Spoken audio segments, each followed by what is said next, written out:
ځکه حضرت عثمان رضی الله تعالی عنه په یوه رکعت کې قرآن ختموي.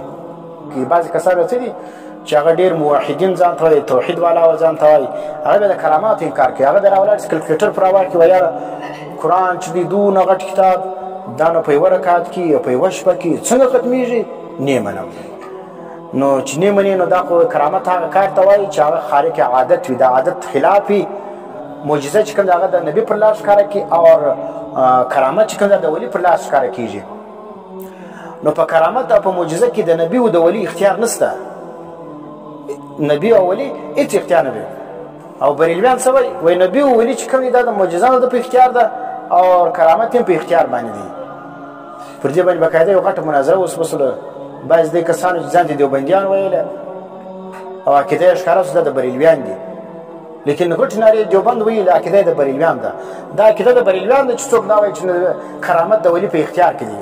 کرامت د ولی په اختیار کې نه دی. دا معجزه د نبی په اختیار کې نه ده، کرامت د ولی په اختیار کې نه دی.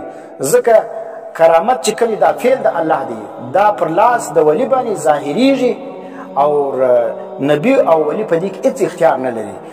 نو دغه چې کوم دی دا نبی ولی چې دی خالي غوښتی طلبوي چې الله دا کار ماته راکړي. او بل دا دي ما ورته ویلي چې علما ذکر کوي کرامت چې د ولي څه ظاهره سي دا دی لکه بېادبي زما لکه د ښځې حیض. ښځه په خپل حیض باندې شرمېږي، ولي په خپل کرامت باندې شرمېږي، هغه یې نه ښکاره کوي. نو چې کوم څوک دا وایي چې ګوره زه ولي یم او زما څه دی کرامت ښکاره شوی، دا ولي نه دی. دا اولیا خپل کرامات پټوي. او نن چې کوم هغه دا کوم دو لمبر پیران دي وایي ما څه دی کرامت ښکاره شو، ما څه دی کرامت زه دی یم، دی والوتم او دی پر کیسه وکړه. د دروغ وایي. دا کرامت چې کوم د ډېر ټول دا ګوره دا د حضرت عثمان کرامت تو چې په یوه رکعت کې به پوره قرآن ختموي. نو کرامت په دماغ کې نه راځي. کرامت چې کوم دی هغه د دنیا د نظام څه وتلی شی دی، دا به ته په کالکولیټر او په عقل باندې تلې نه. شاه اسماعیل شهید رحمت الله علیه په باره کې راځي چې مازدیګر به دی چې کوم دی هغه په سمندر کې به دا لامبو وهله او دی چې به یوه ځای تر بله ځای به وتی، نو دا به قرآن ختم کړي. د مازدیګر تر ماښامه څو ټیم دی، په دې کې څنګه ختمېږي؟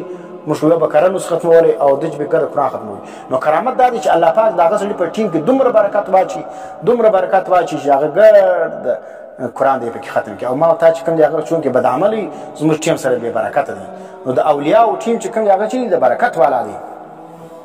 نو ځکه کان یختم القرآن فی رکعتین، یو قرآن به ختم کړي په یو رکعت کې. نو مصنف وایي دا به موږ ذکر کوو په آخر د باب کې انشاءالله.